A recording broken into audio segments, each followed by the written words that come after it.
आप नेता आतिशी के संयुक्त राष्ट्र महासभा को संबोधित करने पर पार्टी के राष्ट्रीय संयोजक अरविंद केजरीवाल ने शुक्रवार को कहा कि यह भारत के लिए गौरव का क्षण।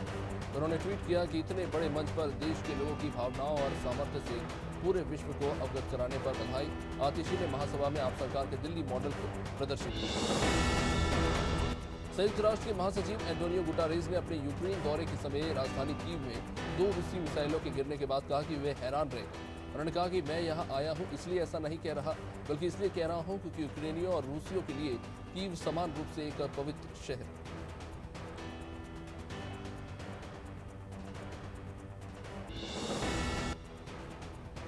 कनाडा में समलैंगिक पुरुषों के रक्तदान करने पर से प्रतिबंध हटा दिया गया।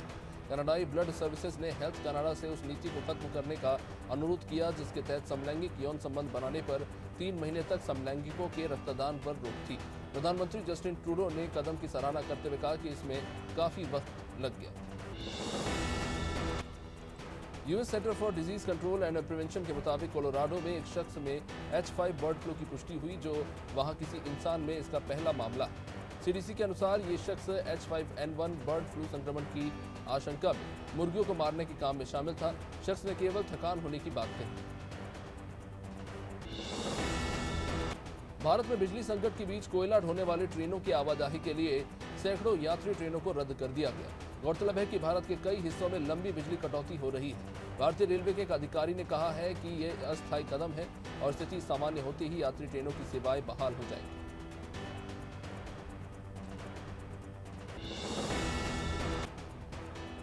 पुलिस के मुताबिक मुंबई दक्षिण मध्य से शिवसेना सांसद राहुल शेवाले पर 26 वर्षीय एक महिला ने गुरुवार को रेप का आरोप लगाया। पुलिस के अनुसार महिला ने मामले की शिकायत की, लेकिन अब तक एफआईआर दर्ज नहीं की गई। शेवाले ने आरोपों का खंडन करते हुए कहा है कि यह सिर्फ उनकी छवि को बिगाड़ने के उद्देश्य से रची गई एक साजिश है। भारत में भीषण गर्मी के बीच 6 वर्षों में सबसे अधिक बिजली कटौती हो रही है। कोयले की बढ़ती मांग के कारण कई राज्य और केंद्र शासित प्रदेश पावर आउटेज के कगार पर है, जिनमें दिल्ली, हरियाणा, उत्तर प्रदेश, आंध्र प्रदेश, बिहार, राजस्थान, केरल और पंजाब शामिल हैं। पंजाब में बिजली की मांग में 40%, जबकि राजस्थान में 31% की वृद्धि हुई।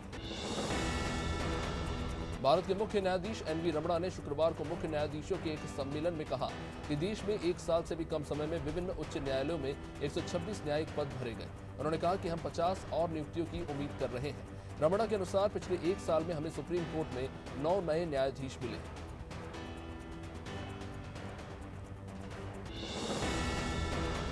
पंजाब के पटियाला में श्री काली देवी मंदिर के पास खालिस्तान विरोधी प्रदर्शन को लेकर शुक्रवार को शिवसेना और खालिस्तान समर्थक सिख संगठनों के बीच हिंसक भिड़ंत हुई। पुलिसकर्मियों को कानून व्यवस्था बनाए रखने के लिए गोलियां तक चलानी पड़ी। ऑनलाइन सामने आए एक वीडियो में खालिस्तान समर्थक संगठन के लोग कथित तौर पर तलवार लहराते और शिवसेना के कार्यकर्ताओं पर पथराव करते दिखे। मौसम विभाग ने 15 राज्यों और केंद्र शासित प्रदेशों में आने वाले 5 दिनों तक हीट वेव की चेतावनी जारी की है। इन राज्यों और केंद्र शासित प्रदेशों में राजस्थान, महाराष्ट्र, मध्य प्रदेश, पंजाब, हरियाणा से लेकर दिल्ली, चंडीगढ़, उत्तर प्रदेश, तेलंगाना, झारखंड, बिहार, ओडिशा, पश्चिम बंगाल, छत्तीसगढ़ और गुजरात शामिल हैं। कांग्रेस महासचिव रणदीप सिंह सुरजेवाला ने देश में कोयला बिजली के संकट पर शुक्रवार को ट्वीट किया। उन्होंने लिखा कि 12 घंटे बिजली कट, पीएम मौन, बिजली कोयला मंत्री गुम। उन्होंने केंद्र से जवाब मांगते हुए कहा कि देश में 72,074 मेगावाट क्षमता के प्लांट बंद क्यों हैं? कोयले की मांग रोज 22 लाख टन है तो सप्लाई 16 लाख क्यों? सुरजेवाला के अनुसार केंद्र मदद नहीं करेगी तो राज्य महंगी बिजली कैसे खरीदेगी?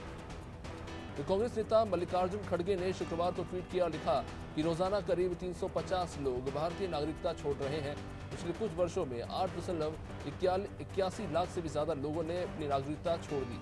उन्होंने लिखा कि बढ़ती बेरोजगारी, व्यवसाय की मंदी और असफल अर्थव्यवस्था, सामाजिक असामंजस्य जैसे कई ऐसे कारण हैं जिसके चलते लोग देश छोड़ रहे हैं। वहीं पंजाब के पटियाला में शिवसेना और खालिस्तान समर्थक सिख संगठनों के बीच हुई हिंसा पर मुख्यमंत्री भगवंत मान ने कहा कि उन्होंने डीजीपी से बातचीत की है। इलाके में शांति बहाल की गई है और राज्य में किसी को भी अशांति फैलाने नहीं दी जाएगी। पटियाला जोन के आईजी राकेश अग्रवाल ने बताया कि कुछ शरारती तत्वों और अफवाहों के कारण ये हिंसा भड़की थी। रेल राज्य मंत्री राव साहेब दानवे ने शुक्रवार को बताया कि रेलवे ने मुंबई में एसी लोकल ट्रेन का किराया 50% तक घटाने के फैसले को मंजूरी दे दी है। हालांकि रेलवे पास की कीमतों में कोई बदलाव नहीं किया गया। इस दौरान महाराष्ट्र के पूर्व मुख्यमंत्री देवेंद्र फडणवीस ने कहा कि जहां बीजेपी सरकार है वहां पेट्रोल डीजल की कीमतें कम हुई। रामनवमी और हनुमान जयंती के दौरान कुछ राज्यों में हुई सांप्रदायिक झड़पों को लेकर आरएसएस प्रमुख मोहन भागवत ने गुरुवार को कहा कि हिंसा से किसी का भला नहीं होता। उन्होंने कहा कि जिस समाज को हिंसा प्यारी है वो अपने आखिरी दिन गिन रही है। जरूरी है कि समाज के हर समुदाय के लोगों को साथ लाया जाए जिससे इंसानियत बची रहे। बिजली व कोयला संकट पर दिल्ली के ऊर्जा मंत्री सत्येंद्र जैन ने शुक्रवार को कहा कि उनके पास कोई बैकअप नहीं। उन्होंने कहा कि पावर प्लांट में कम से कम 21 दिन का कोयला होना चाहिए, लेकिन आज कई प्लांट्स में एक दिन से भी कम का कोयला बचा है। जैन के अनुसार कोयले से बिजली बनती है तो उसका बैकअप भी होना जरूरी है।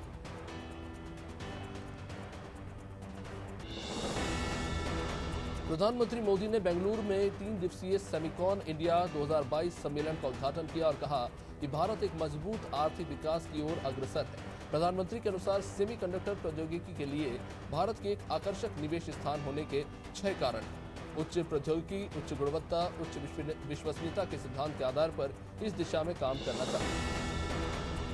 नेशनल कॉन्फ्रेंस के नेता और जम्मू कश्मीर के पूर्व मुख्यमंत्री उमर अब्दुल्ला ने गुरुवार को कहा कि भारत एक भाषा, एक संस्कृति या एक धर्म से कई ज्यादा अधिक है। उन्होंने कहा कि भारत एक राष्ट्रभाषा अपनाने के लिहाज से बेहद विविधता वाला देश है। अब्दुल्ला के अनुसार जब आप भारतीय मुद्रा का नोट भी उठाते हैं तो उस पर सभी भाषाओं का स्थान होता है। प्रधानमंत्री मोदी के साथ गुरुवार को कैंसर अस्पतालों का उद्घाटन करने असम पहुंचे रतन टाटा ने कहा कि मैं अपनी जिंदगी के आखिरी साल हेल्थ को समर्पित करता हूं। 84 साल के उद्योगपति रतन टाटा को इसी साल असम के सर्वोच्च नागरिक सम्मान असम वैभव से नवाजा गया। पीएम मोदी ने गुरुवार को असम में 7 कैंसर अस्पतालों का उद्घाटन किया था। केंद्रीय मंत्री प्रहलाद जोशी ने गुरुवार को कहा कि देश भर के थर्मल पावर प्लांट्स में लगभग 2.2 करोड़ टन कोयला है जो 10 दिनों के लिए पर्याप्त है। उन्होंने कहा कि कोयले का स्टॉक लगातार भरा जा रहा है। जोशी के अनुसार आयातित कोयले की कीमतों में वृद्धि के कारण थर्मल प्लांट्स पूरी क्षमता के साथ काम नहीं कर पा रहे।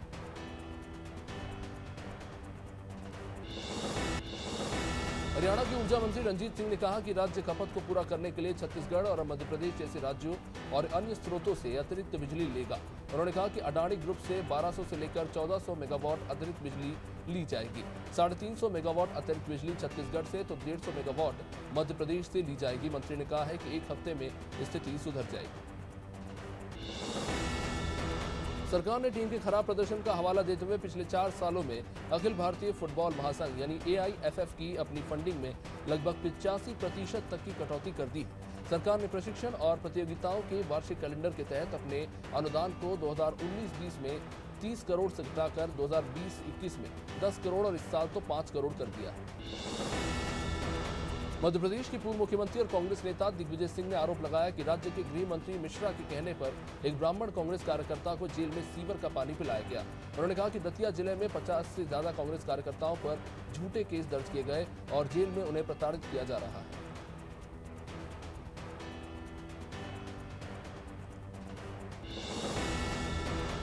मैसूर के पास एक गांव में लुक्का छुपी खेलते समय 2 लड़कियां एक आइसक्रीम फ्रीजर में जा छुपी और उसके अंदर फंसने से दम घुटने से उनकी मौत हो गई। पुलिस के मुताबिक जब लड़कियों के परिजनों को उनके लुका छुपी खेलने का पता चला तो उन्होंने इलाके में लावारिस पड़े फ्रीजर को चेक किया जिसमें से दोनों के शव बरामद हुए।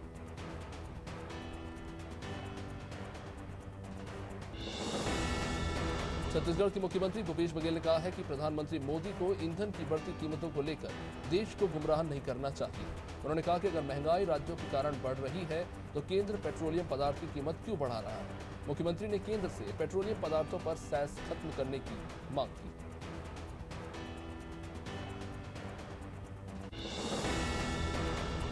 लखनऊ के मेदांता हॉस्पिटल में स्त्री रोग विशेषज्ञ डॉक्टर नीलम विनय को institute of obstetrics and gynaecology, foetal medicine, infertility and gynaecology, oncology और नियोनेटोलॉजी डिवीजन के निदेशक के रूप में नियुक्त किया गया है। इसके साथ ही लखनऊ में महिलाओं और बच्चों के लिए विश्व स्तरीय किफायती स्वास्थ्य सेवा को मेदांता हॉस्पिटल में एक ही छत के नीचे लाया गया है। आगरा के तहसील खेरागढ़ क्षेत्र से एक पिकअप को एसडीएम खेरागढ़ और एसएचओ थाना ने राजस्थान बॉर्डर पर पकड़ लिया, जिसके अंदर से भारी मात्रा में सरकारी राशन पकड़ाया है। आरोपी चावल और गेहूं की कालाबाजारी के लिए झाबुआ खेरागढ़ गोदाम से अपने निजी गोदाम नगला बसई गांव में अनाज ले जा रहे थे। पुलिस ने वाहन सहित अनाज को जब्त कर लिया। लकड़ी तस्कर पेड़ों की कटाई के लिए नए तिकड़म जुगाड़ रहे हैं। ये राज्य और राष्ट्रीय राजमार्गों पर विशाल नीम, इमली और अन्य तरह के पेड़ के तने को लकड़ी इकट्ठा करके जलाते हैं, जिससे पेड़ का तना धीरे धीरे जल जाता है। जब तना जलता है तो पेड़ कमजोर हो जाता है और फिर बाद में गिर जाता है। कहीं कहीं पेड़ के जोड़ वाले हिस्से को देखकर इसे खोखला कर दिया गया है और खोखले पेड़ों को कचरे से भरकर भी जला दिया। सीतापुर जिलाधिकारी अनुज सिंह तहसील सिधौली और ब्लॉक सिधौली का आकस्मिक निरीक्षण करने पहुंचे। निरीक्षण के दौरान उन्होंने सभी दुकानों के आगे कूड़ादान और आवश्यक चीजों को रखवाने के निर्देश दिए। उन्होंने तहसील न्यायालय का भी निरीक्षण किया, साथ ही लंबित वादों को निस्तारित करने के लिए भी निर्देशित किया।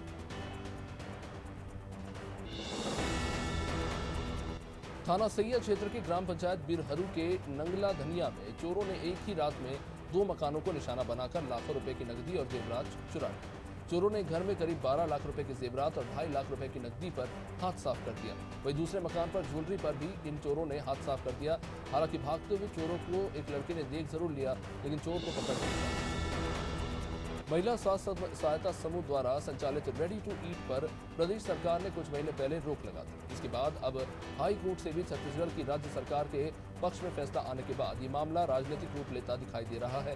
भाजपा अब इस मुद्दे को लेकर आक्रामक नजर आ रही है। महिला मोर्चा ने राज्यपाल के नाम कलेक्ट्रेट में ज्ञापन सौंपा है और स्व सहायता समूह की महिलाओं को न्याय दिलाने की मांग की। बंडा विधायक तरवर सिंह लोधी ने विधानसभा के ग्रामों में पेयजल की समस्या को लेकर पीएचई विभाग के अधिकारियों की बैठक ली। इस बैठक में सागर ईपीजीएचई, एसडीओ पीएचई उपस्थित रहे। विधायक लोधी ने पेयजल की समस्या को हल करने के निर्देश दिए और कहा कि जहां जहां नल जल योजना बंद पड़ी है वहां इन्हें शुरू किया जाए। हैंडपंप की जरूरत है तो हैंडपंप लगाया जाए, या हैंडपंप खराब है उन्हें सुधारा जाए। मुरैना जिले के किलारस नगर में नगर पालिका के सामने कालीपुरम में केमिकल की फट्टा डेयरी संचालित है, जिसमें पास में ही कुआरी नदी में 2000 करीब मछली मरी हुई पाई गई। इसकी सूचना तहसीलदार को दी गई। कालीपुरम में सिंथेटिक दूध और फट्टा क्रीसिंग का काम चलता है और इससे निकलने वाले हानिकारक केमिकल से मछलियों की मौत हो रही है। हरिद्वार के सिडकुल में बिस्किट बनाने वाली कंपनी के प्रबंधन ने सैकड़ों कर्मचारियों को बाहर का रास्ता दिखा दिया। आक्रोशित कर्मचारियों ने कंपनी गेट पर ही प्रबंधन के खिलाफ प्रदर्शन शुरू कर दिया। कर्मचारियों का ये आरोप है कि मार्च महीने का वेतन देकर उन पर नौकरी छोड़ने का दबाव बनाया जा रहा है। कर्मचारियों ने कहा कि पिछले 17 सालों से वे इस कंपनी में काम कर रहे हैं, रोजगार छिन जाएगा तो उनके पास खर्चा बढ़ जाएगा। और छत्तीसगढ़ पावर स्टेट कंपनी में कार्यरत समस्त संविदा विद्युत कर्मचारी अपने 2 मांगों को लेकर आंदोलन कर रहे हैं, लेकिन संविदा कर्मियों पर पुलिस प्रशासन ही द्वारा बर्बरतापूर्वक लाठियां बरसाई जा रही हैं और आंदोलन को समाप्त करने के उद्देश्य से कई धाराओं में संविदा संघ के प्रतिनिधियों पर मामले दर्ज किए जा रहे हैं। रायगढ़ में विद्युत विभाग के संविदा कर्मियों ने 2 मांगों को लेकर शुक्रवार से अनिश्चितकालीन आंदोलन शुरू कर दिया। पावर कंपनी में कार्यरत सभी विद्युत संविदा कर्मचारियों ने खाली पदों पर नियमितीकरण से लेकर शहीद विद्युत संविदा कर्मचारियों के परिजनों को अनुकंपा नियुक्ति देने के साथ उचित मुआवजा दिए जाने की मांग की है।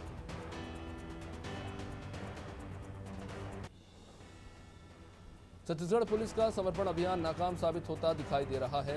रायगढ़ जिले के बरमकेला ब्लॉक में अपने ही भाई के बच्चों से मार खाने वाले इज्जतदार दंपत्ति ने कई बार थाने में इसकी शिकायत की, लेकिन पुलिस ने एफआईआर तो दर्ज की, लेकिन कोई कार्रवाई नहीं की। बुजुर्ग चाचा चाची पर अभी भी बर्बरता हो रही है।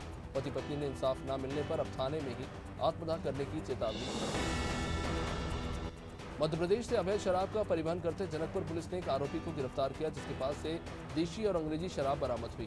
जनकपुर पुलिस ने घुकरी बैरियर तिराहा के पास घेराबंदी करके रामराज सिंह को पकड़ा। आरोपी की तलाशी लेने पर उसके पास से प्लास्टिक के झोले में 25 पाव देशी मदिरा के साथ 7 गोवा विस्की और भारी मात्रा में अंग्रेजी शराब बरामद हुई। जांजगीर चांपा के जिला चिकित्सालय में डायलिसिस की सुविधा मरीजों को अब मिल पाएगी। अस्पताल में 5 डायलिसिस मशीन लगाई गई हैं, जिसकी मदद से अब किडनी के रोगियों का स्थानीय स्तर पर ही इलाज हो सकेगा। कलेक्टर ने डायलिसिस सेंटर का निरीक्षण करके मशीनों का ट्रायल कराया।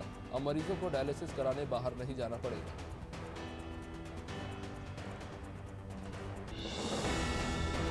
गुना में शुक्रवार को रमजान माह के तीसरे अशरे के साथ अलविदा जुमा हो गया, जिसमें विशेष नमाज के साथ हजारों हाथ दुआ के लिए उठे। आपको बता दें कि मुस्लिम समाज में दिन में रोजा रखते हैं और रात में तरावी का दौर शुरू होता है, जिसमें शब कद्र किया जाता है। समाज के लोग इसमें इबादत में जुटे हैं। शुक्रवार को रमजान के अलविदा जुमे के साथ लोगों ने सभी के लिए दुआ मांगी। पाडूना में शुक्रवार के दिन सिविल अस्पताल में विशाल स्वास्थ्य शिविर का आयोजन हुआ, जिसमें छिंदवाड़ा जिले के 12 डॉक्टर्स की विशेष टीम तैयारी के साथ सिविल अस्पताल पहुंची। हजारों की संख्या में पाडूना ब्लॉक की जनता स्वास्थ्य परीक्षण के लिए पहुंची। प्रशासन द्वारा शिविर के लिए विशेष तैयारियां की गई।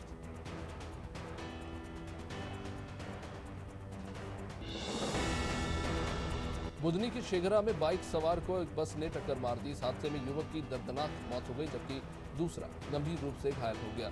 बुधनी थाना क्षेत्र के शेखरा मेन रोड पर मुरली मनोहर ढाबे के सामने एक तेज रफ्तार बस ने बाइक सवार को टक्कर मार दी। बाइक सवार नीचे गिरा और वहीं पर उसने दम तोड़ दिया। गुना में शनिचरी अमावस्या को लेकर शनि मंदिरों में सजावट और तैयारियां पूरी हो चुकी हैं। शनिवार के दिन सुबह से ही भक्तों की भारी भीड़ देखने को मिलने की उम्मीद है। लोग अपनी राशियों पर चल रहे ग्रह दोष और शनि के प्रभाव से छुटकारा पाने के लिए शनि मंदिर पहुंचते हैं। इस खास दिन पर गुना में भी मुजरिया तालाब से लेकर जगनपुर कुंड और तमाम दूसरे शनि मंदिरों में विशेष साज सज्जा की गई। मार्च और अप्रैल महीने में जन्म लेने वाले लाडली लक्ष्मी योजना अंतर्गत बालिकाओं का जन्म दिवस लाडली लक्ष्मी उत्सव के रूप में 2 से लेकर 10 मई तक आंगनबाड़ी कार्यकर्ता द्वारा मनाया जाएगा। इसको लेकर जानकारी दी मरसवाड़ा प्रोजेक्ट के अंतर्गत बगोली सेक्टर की सुपरवाइजर अनामिका जैन।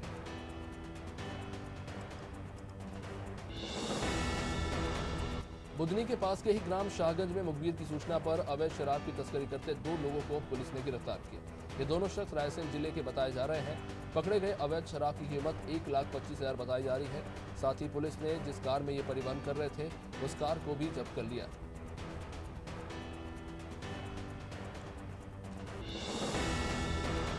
चंदेरी के वॉइस हायर सेकेंडरी स्कूल में कॉमर्स की छात्रा श्रेया बजाज ने 12वीं में मध्य प्रदेश में 7वां स्थान हासिल किया।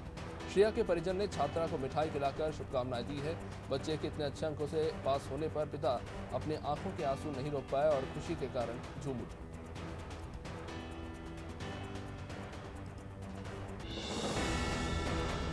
आगरा में जल्दी ही मेट्रो रेल चलने वाली है। यहाँ मेट्रो का निर्माण युद्ध स्तर पर जारी है। आगरा मेट्रो यूरोपियन निवेश बैंक के सहयोग से बन रही है। बैंक के उपाध्यक्ष क्रिश्चियन केटल थॉमसन ने निर्माण की प्रगति देखी।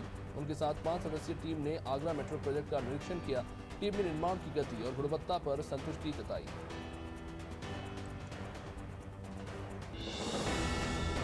यूपी की योगी सरकार अगले 3 दिनों तक जनता के द्वार पर दिखेगी। योगी सरकार के सभी मंत्री 18 मंडलों का दौरा करेंगे, जनता से संवाद भी करेंगे। संवाद के आधार पर हर जिले के विकास का खाका तैयार होगा, फिर उसे जमीन पर उतारा जाएगा। सीएम योगी आदित्यनाथ ने मंत्री समूह का भी इसके लिए गठन किया।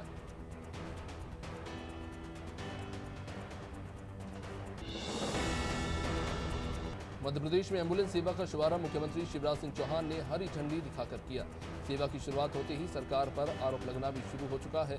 कांग्रेस के मीडिया समन्वयक नरेंद्र सलूजा का कहना है कि भोपाल से सीएम शिवराज ने एम्बुलेंस की सेवा की शुरुआत तो की, लेकिन जितनी भी एम्बुलेंसेज देखने को मिली वो अधिकतर छत्तीसगढ़ पासिंग थी। मुख्यमंत्री भूपेश बघेल ने शुक्रवार को कोरिया को 2 बड़ी सौगातें दी। सीएम ने जिला चिकित्सालय बैकुंठपुर और मातृ शिशु अस्पताल का वर्चुअल शिलान्यास किया।